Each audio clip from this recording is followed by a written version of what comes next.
ponto também do cadastro de produtos que eu vejo aí no dia a dia, assim, o pessoal recebe os produtos, né, vai fazer o cadastro e tudo mais, aí sempre tem uma...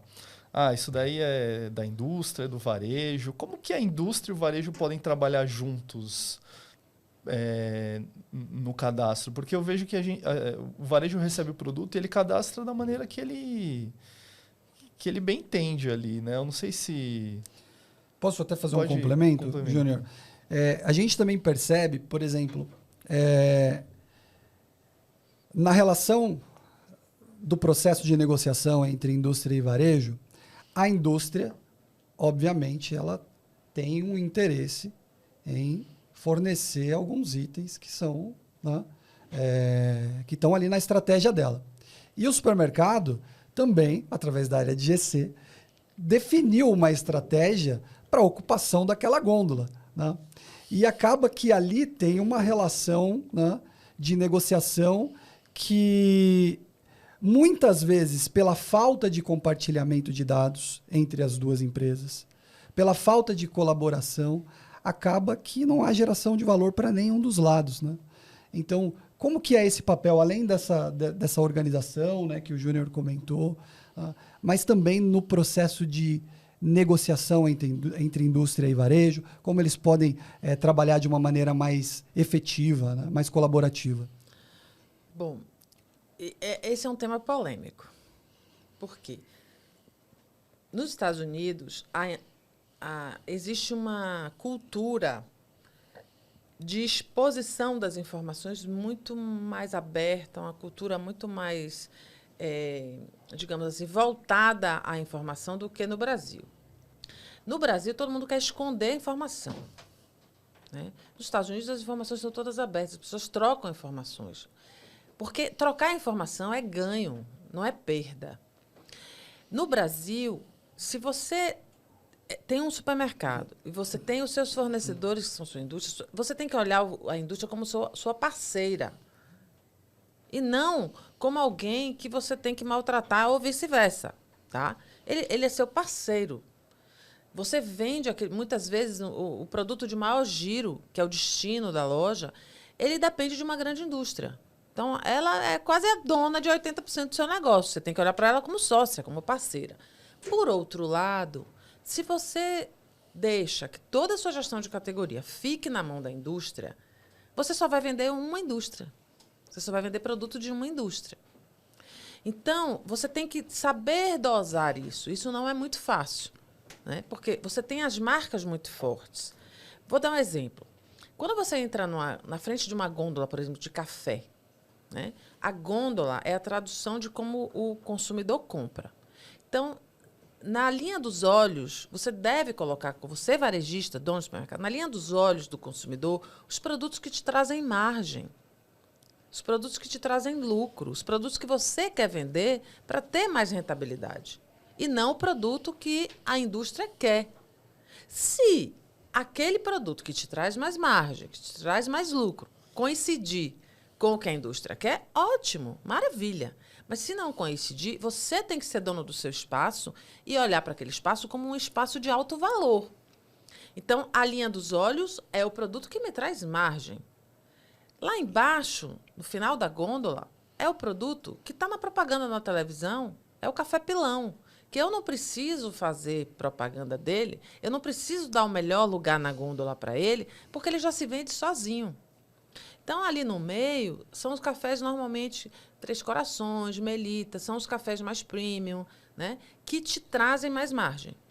Não te trazem o volume do pilão, óbvio, mas te trazem margem.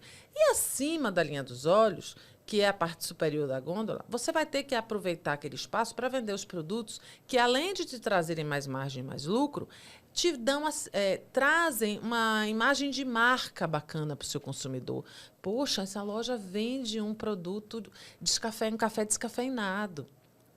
Vende um café colombiano, né, que é super famoso, como um dos melhores cafés do mundo. Então, na linha superior, estão os produtos que criam boas sensações para o consumidor, que ele tem que levantar o braço para pegar. Quem é dono desse espaço é o supermercado, não é a indústria. Mas se você puder, junto com a indústria, fazer esse trabalho, né, unido, buscando melhores resultados, melhor ainda. Mas, em teoria, o dono do espaço é o varejo. O que acontece? A indústria, o varejista, ele quer que a indústria pague pelo espaço. Ele coloca em contrato verbas de espaço. E aí ele acaba ficando refém da indústria. Entendeu? Será que aquela verba que ele está pagando para ocupar o melhor espaço da minha gôndola justifica? Talvez em algumas categorias justifique. Em FLV, em higiene e limpeza, talvez justifique. Mas talvez não justifique em produtos que me trazem margem. Perfeito. Sabe uma situação que acontece e é comum dentro do supermercado? Bazar.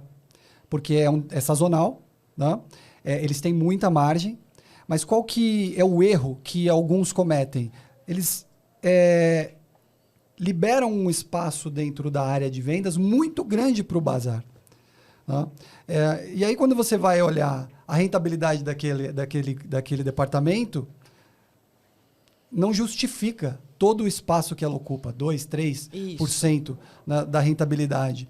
Então, uma estratégia, de repente, para o bazar, poderia ser colocar esses produtos mais próximos, né, aonde eu posso proporcionar um cross. Isso, cross merchandising, exatamente. E reduzir essa área ocupando ela com outros produtos. Né? Mas você veja, tem coisas que são muito interessantes.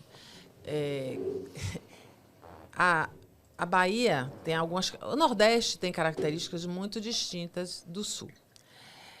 Quando eu trabalhei na indústria têxtil, vou colocar uma água. A região que mais vendia edredom, a região que mais comprava edredom era a região Nordeste. Mas como assim? Edredom na região? É porque as pessoas usam ar-condicionado. Quando eu falo isso nas minhas aulas, os alunos... eu dou esse exemplo há 12 anos. Nunca ninguém acertou. Por que se vende mais edredom no Nordeste? Por que se vende muito edredom no Nordeste? Aí o pessoal responde, é porque tem ar-condicionado. Por causa do frio do ar-condicionado. Porque acha bonito. Enfim, porque existe um hábito de compra de edredom para usar na cama como cobre-leito. As pessoas não usam edredom como cobertor, como a gente usa aqui no Sul. As pessoas no Nordeste usam edredom como cobre-leito. Acham lindo aquela coisa, né? Cheinha, gordinha do edredom, para forrar a cama. Então, se vende muito para forrar a cama. Se você coloca uma loja lá e você não conhece esse hábito de consumo, você diz, não vou comprar edredom, né? Não vai vender no Nordeste edredom. Então, você precisa ir lá, conhecer os hábitos de consumo lá, para poder você saber o que colocar. Por exemplo, tem pouquíssimas lojas de cama, mesa e banho em Salvador. Porque o soteropolitano tem hábito de comprar lençol em supermercado. Então, a área de bazar lá tem que ser maior do que aqui. Entende? Uhum. Então, por isso que tem a clusterização. Depois que você faz o macro da gestão de categoria, organizou tudo, bonitinho, fez o macro. Agora eu vou dividir por cluster. Ou seja, eu vou dividir ou por tamanho de loja, ou por região onde a loja está localizada. Se for por região, eu tenho que entender o comportamento de consumo daquela região para designar para aquela loja os produtos que ali são consumidos de um jeito diferente. Nem sempre a gente vai poder usar a gestão de categoria... Para tudo. De uma forma padronizada. Não. Por exemplo, se eu tenho 10 lojas... eu não vou poder ter uma estratégia e tática igual para todas as lojas, porque a demografia vai influenciar, né? Para alguns produtos, sim. Para outros, o poder não. econômico. Para alguns produtos, algumas categorias, sim. Mas para a maioria, não. Para a maioria, não. É muito diferente. O país é muito grande. Uhum. Eu não diria nem país, porque se a gente falar de supermercado médio, ele trabalha regional. Ele trabalha... Na cidade de São Paulo. A cidade de São Paulo já é um país. A cidade de São Paulo. Porque tem comportamentos completamente diferentes. Você pega uma região, como a região, por exemplo, da Santa Cecília, Higienópolis, aquela região central ali, tem muito judeu. Então, você tem que ter produtos voltados para a cultura judaica. Você vai na região da Liberdade, de Vila Mariana, tem muito japonês. Você tem que ter um mix de produtos voltados para a cultura japonesa. Se você nem conhece as culturas do bairro onde você está inserido, Né? Quem mora aqui, quem consome. Se eu coloco uma loja na Vila Mariana e não coloco um departamento de comida japonesa, eu estou perdendo venda. Porque tem muito japonês ali. E eles consomem os produtos da culinária japonesa. Então, isso é a clusterização.